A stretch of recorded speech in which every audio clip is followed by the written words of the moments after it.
we'll move on to actual pointed and specific examples of innovation and digital transformation in education.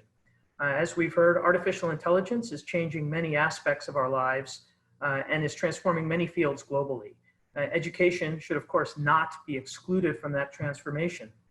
Our next speaker is the co-founder and head of education of the new Nordic school based in Finland, where students lead their own learning and they follow a personalized educational journey enabled by AI-driven technology solutions. This sounds absolutely fascinating to me. Please join me in welcoming Suzanne Perkowsky to the forum. Hi, thanks so much, and welcome from Helsinki, Finland. Guy, thank you. You gave me a nice opening into some of what I'm going to share. And the Honourable Stephen Lesse, when he shared about the different things that Ontario is doing to improve opportunities in education and help families and help educators in this time, I think it's something that we at New Nordic School have been doing right from the start. And it's, as everyone has shared and everyone is aware that this whole COVID situation has thrown the world into turmoil. And educators have had to come up with new ways of teaching and learning. And not just educators, but counties, countries, the world, everyone. And I'm going to share a presentation. Give me a second for this. So we at New Nordic School, let me just check that it's sharing. So we at New Nordic School have been redefining teaching and learning. And for us, very fortunately, what we've been planning and what our vision is where education is moving to now. And we started this was born, New Nordic School was started in 2018. And it's a system that prepares students for an unknown future. And as one of the co-founders of New Nordic School with a background of over 25 years in education and education leadership, I've been working around the world in Singapore, in China and Saudi Arabia, in the US, UK, and obviously Finland. Unfortunately, not Canada, but I do have to say we've used a lot of the Ontario curriculum very purposefully in what we do.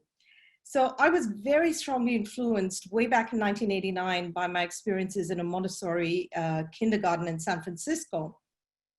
And that whole notion that kids can lead their own learning from a very young age and can follow a more personalized educational journey had a huge impact on me. And on returning to Finland in 2014, I realized that the new Finnish curriculum, it offered something more than traditional teaching. They wanted to see kids leading and having a voice in their own learning, and it promotes learning competencies and skills as opposed to just knowledge. And all of these experiences inspired us to create a whole new educational system, which is the Nordic Baccalaureate. And in designing this, we knew that there were so many layers and there's so much involved in this that we could not do this without AI.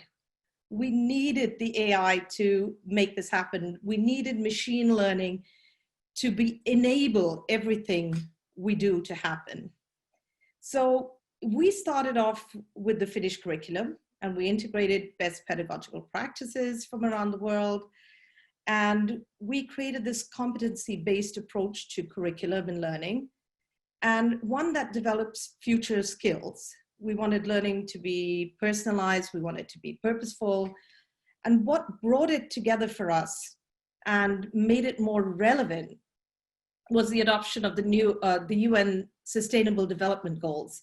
And Guy, you mentioned the UN a couple of times, and the Sustainable Development Goals have come up in every conversation connected to education. And that's something we brought in, and what pulls it together and makes it very purposeful And it also facilitates our interdisciplinary units of learning that we call quests. So in our system, kids address the quests and they bring these goals alive and bring awareness to what needs to be addressed for the future. But it also brings purpose and relevance to teaching and learning. We want educators to be more like mentors to the kids, and we want them to support the children. We engage parents very strongly because we believe that parents being involved in kids' learning is something that makes it, whoops, this has taken on a mind of its own, is what makes it relevant. And the best possible picture for us in our, what we believe is that our portfolios are the future of learning. And there was a conversation out of OECD yesterday about the future of examinations and what this COVID is doing to examinations. And for us, that's been one of the things at the forefront of what we do, is that we want to see portfolios accepted more as evidence of learning as opposed to just tests. I'm sorry, my presentation is moving forward with a mind of its own. And another factor we believe is very important is mindfulness. With everything that is happening around us and you know, all the distractions and kids having so much access to technology, mindfulness brings them into the moment. It helps them stay in the present.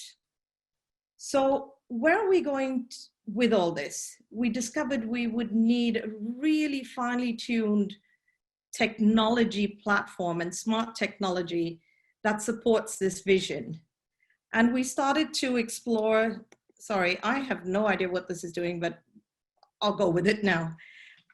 We started to explore our tech strategy, and we were influenced very strongly with what is happening in the technology world. And we needed to look at this paradigm shift and not simply to the move that is happening, that is not simply using videos that are easy to make and to view, but building knowledge to students everywhere, helping them get this knowledge. And I'll pull this together in a bit when I share with you what we're doing. We wanted technology to be user-centric, that technology benefited the user, the teacher, the student, the leadership in a school. We wanted to focus on design thinking, on experience design. So to move from just instruction and presenting videos to actually experiencing the design and what can be done with the available tools. And we wanted it to transfer from basic learning management systems to learning experiences. And then, as has been mentioned now repeatedly, moving from a formal unified classroom to a hybrid version, blended version, augmented, personalized, adaptive. There is so much out there that needs to be happening. And our system is pulling this together slowly. We knew that we had to do this. We had to pull together the technology and make what we want to see happen, bring that vision out. So what is the role of this technology?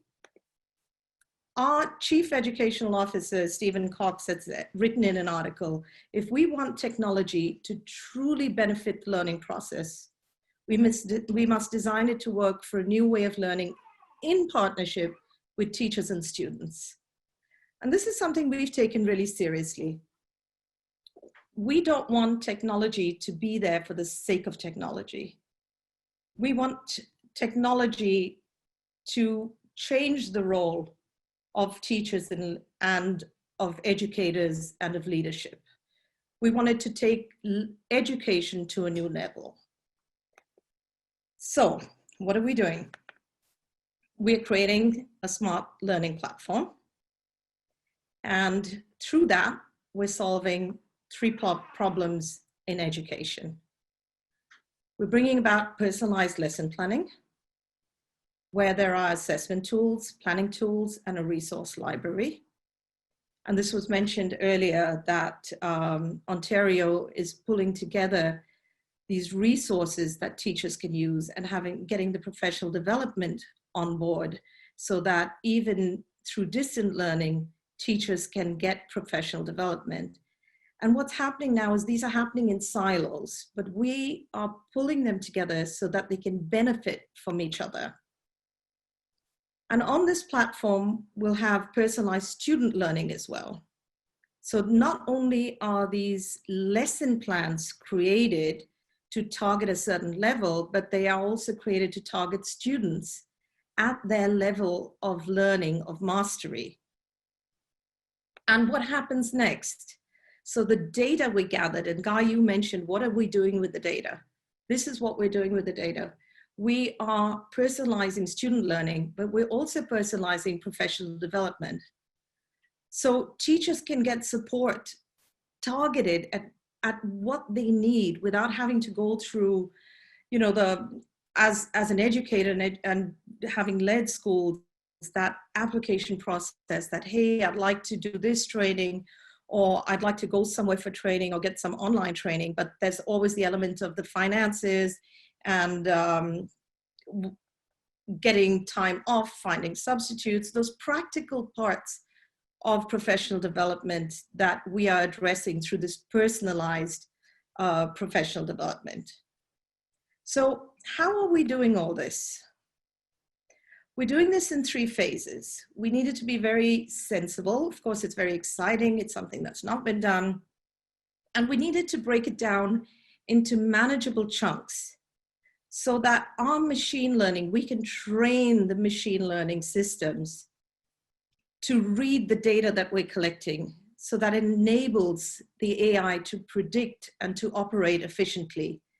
Because if we are not careful about the way the data is used, then that is not going to be a very ethical way forward, or it's going to be, there are lots of ways that that can be used either really beneficially or can be used in ways that are not so good. So for us, in this platform, on the Educator platform, a teacher could register, log in, and get access to all different components of the platform. There are lesson planning tools that help the teachers to plan lessons. And these are tailored to different subjects, standards, groupings of students. And the tool suggests the resources from online resources and an online library that we are curating. So again, it's not just all sorts of open resources, but we have curated it and we are connecting them and tagging them to outcomes so that they're very purposeful. And then there are assessment tools that help teachers assess students via activities, observations, and self and peer assessments. And the assessments are based on these lesson planning, these lessons that are planned, and on the tools within our whole system.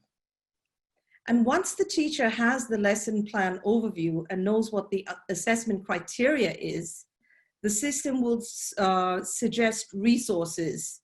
And at this first stage, we're using open education resources that are available to everyone. But the difference is we are tagging them to the outcomes. So they're very purposeful. They take out a lot of the work that the teachers need to do. We've got experts in different subjects tagging these resources on. And not only does it tag the resources, but it also suggests how the resources are used, and it suggests differentiation within that to get that optimal use out of it. And overarching all of this, there's a school evaluation tool, and this supports teacher self-reflection, but it also uses AI to identify areas of strength and development in educators, allowing them to pick from the online learning platform. And this online learning platform is very specifically for professional development. And the content is developed and delivered continuously by New Nordic School's educational team. And this supports the movement towards knowledge leadership. So enabling leaders to make informed decisions based on objective facts gathered through this whole system. So it targets individual needs. When you have that teacher, you know, we all teach in different ways. We work in different ways. When you target that teacher, or when you have that teacher who's very quietly doing what he or she needs to do in the classroom, and everyone thinks, oh, what are they doing? The data collected will prove that this teacher is really doing what they need to, or you can have that conversation then and say, hey, you know, where can we help you? It's a very purposeful conversation instead of just a personal opinion. It's backed by the data in there. And all this data and information then is collected and stored in a learning record store, which is open source, but it's managed by New Nordic School. So there we get into the GDPR and all of that, and pulling in from the open resources that we would own that data, so it isn't misused. And then in the second phase is where we get on to capturing the next stage. We're able to utilize artificial intelligence, big data analysis, and automation to optimize this personalized learning and integrate it into the whole ecosystem. It gives us a solution which automates the planning, creates these dynamic suggestions for groupings, for activities, and also suggests the next step. So in phase 2, we focus on building the machine learning systems. The educators platform can integrate with third-party administrator systems here, and it helps them automate many administration tasks and workflows. And we are doing all the back-end work for this, but we will trial this and work with this in different phases. And in phase 2, the online resource library will connect with licensed content. And we are working with Britannica and a few other companies, which I can't actually say out loud right now, and to provide the resources for teachers and students. And as you all, I mean, Britannica is very well known. We get it in different languages. It's almost the perfect resource for teachers to use. And then the machine learning systems that analyze user activities and the progress. And then they propose relevant content to the teachers for the lesson planning. So through Britannica, instead of just saying, go to Britannica, we will again connect targeted content from Britannica to outcomes, say at grade 3 level or grade 9 level or grade 12 level. It will be targeted. But within that, we also have the ability to differentiate, to say, you know, the kids who find challenges in certain areas can work at a different level than the ones before. I'm not sure if we've lost you there. No, we we're short of time. We've gone a little bit over, but we do have some questions. So do you mind if we jump to questions? Yeah. All right, fantastic. And I'll ask you to... Yeah, should I just give you a synopsis of the rest instead of jumping to it? So in a nutshell, what we do at New Nordic School is we provide, through the platform, we provide a lot of services as well, where we have helped schools start up, but we offer as well, we've got schools in India, we've got schools starting in France, and some in Europe and around the world, but we offer a whole range of services from a fully managed school to a licensed school where we give the professional development, but most of all, our educational system, which has curated outcomes, resources, and professional development for schools to be able to deliver this system of personalized learning. and also through a hybrid school. So that's it in a nutshell there. Okay, thank you. Questions from the audience. Do you find that there is a need to retain teachers to enable them to achieve the vision of the new Nordic school curriculum? I think our curriculum and what we do and the training, teachers will stay. I think when teachers see the benefits of what we do and what we offer, I don't think we'll have an issue with with retaining teachers. Of course, people have different, different strengths and challenges. But yes, we will need to retain. And then, have you experienced any backlash from educators with your new method of learning? I imagine most of the educators are not equipped with the understanding of new technology, let alone teaching it. I have to say we've been very lucky to find partners so far, and schools that want to try something different. They want to transform education. So we are starting on the right foot. We're starting with people who want to see change happen. So they don't see it as a challenge. We haven't received any backlash. Of course, no one can tell what will happen, but so far it's been very, very positive. And we're starting smaller and we're growing. We're growing very fast, considering we're just not even 3 years old.